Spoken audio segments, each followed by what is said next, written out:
Samantala, galit daw ang ilang kongresista dahil sa mga naging pahayag ni Congressman Toby Tiangco sa impeachment court. Confidential daw kasi dapat ang mga napag-usapan sa kanilang caucus at hindi dapat inilabas ni Tiangco. Mula sa Senado nakatutok live, Sandra Ginay. Sandra. Ivan, isang motion naman ang isinampa ng mga abogado nitong si Chief Justice Renato Corona at kanilang hinihiling na i-contempt itong si Majority Floor Leader Neptali Gonzales dahil sa umunay pananakot sa kanilang testigo na si Congressman Toby Tiangco. Pero sinabi naman ni Gonzales na posibleng maharap sa disciplinary action ito nga si Tiangco matapos ang kanyang testimonya ngayong araw.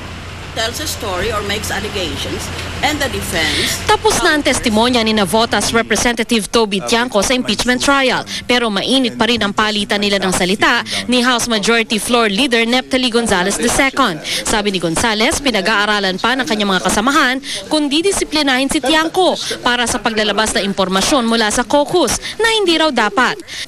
Kahapon nagkwento si Tiangco tungkol sa nangyari sa caucus nang papirmahan sa mga kongresista ang impeachment complaint laban kay Chief Justice Corona na tinatapos pa raw noon ang pagsusulat sa reklamo at pinagbawalan daw silang magtanong. Sabi rin ni Tiangco, ginamit ng administrasyon ang Priority Development Assistance Funds o mas kilalang pork barrel para makuha ang suporta ng mga kongresista sa impeachment ni Corona. Talaga matapang siya, pero matapang din ako eh. Pero kahit na matapang kaming dalawa, may higit na mas matatapang sa amin. Diyan sa Congress, hindi lang kami dalawa ang matapang dyan. Doon sa mga narinig ko mga matatapang kahapon sa Kongreso, talagang kumukulo talaga ang kanilang mga dugo. Kung paano magre-react yung mga matatapang na hindi ko alam. Ayon kay Gonzales, posible raw ireklamo si Tiangco ng ibang kongresista at maaring mapagsabihan, masuspinde o mapatalsik sa pwesto. May hamon naman si Tiangco kay Gonzales. Siya salita ng salita, di file niya yung complaint sa Ethics Committee. Sinasabi niya, pwede ako ma-expel. Di ba? Siya yung dapat ma-expel eh. Kasi siya yung nananakot ng witness.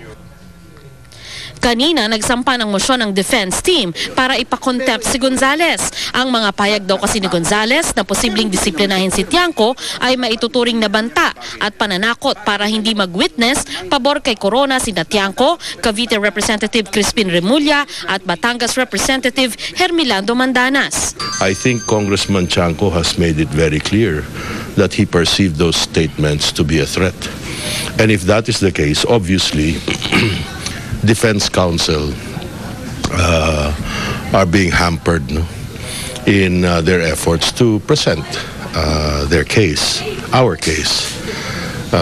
The motion is intended both to protect and vindicate Congressman Tiangco as our witness, and more importantly, to protect the rights of Chief Justice Corona and Defense Counsel.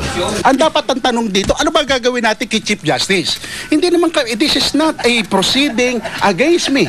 This is not a proceeding by Toby Tiangco. This is a proceeding against Chief Justice. Kanina, muling humarap si Tiangco sa impeachment court. Bago siya tanungin ni Senadora Miriam Defensor Santiago, nagsorry si Tiangco sa korte matapos lumabas sa ilang pahayagan ang kanyang litrato na walang suot na sapatos habang nasa impeachment trial. I did not mean to demean this honorable court or to show disrespect to this honorable court by removing my shoes, Your Honor. I was just tired. I wanted to relax a bit.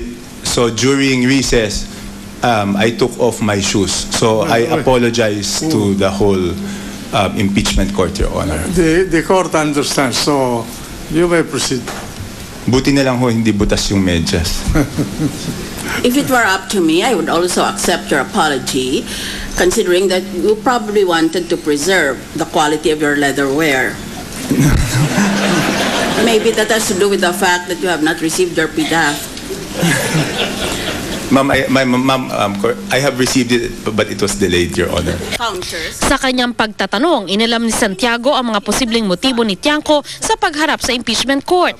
Sabi ni Tiangco, gusto lang niyang patunayan na minadali ang impeachment ni Corona. Wala raw kinalaman dito sa politika dahil matagal na siyang kritiko ni dating Pangulong Gloria Arroyo. Si Tiangco ay miyembro ng Puwersa ng Masang Pilipino ni dating Pangulong Estrada at kapartido niya sina Senador Juan Ponce Enrile at Senador Jinggoy Estrada. Kibit balikat naman ang ilang senador sa laman ng testimonya ni Tiangco.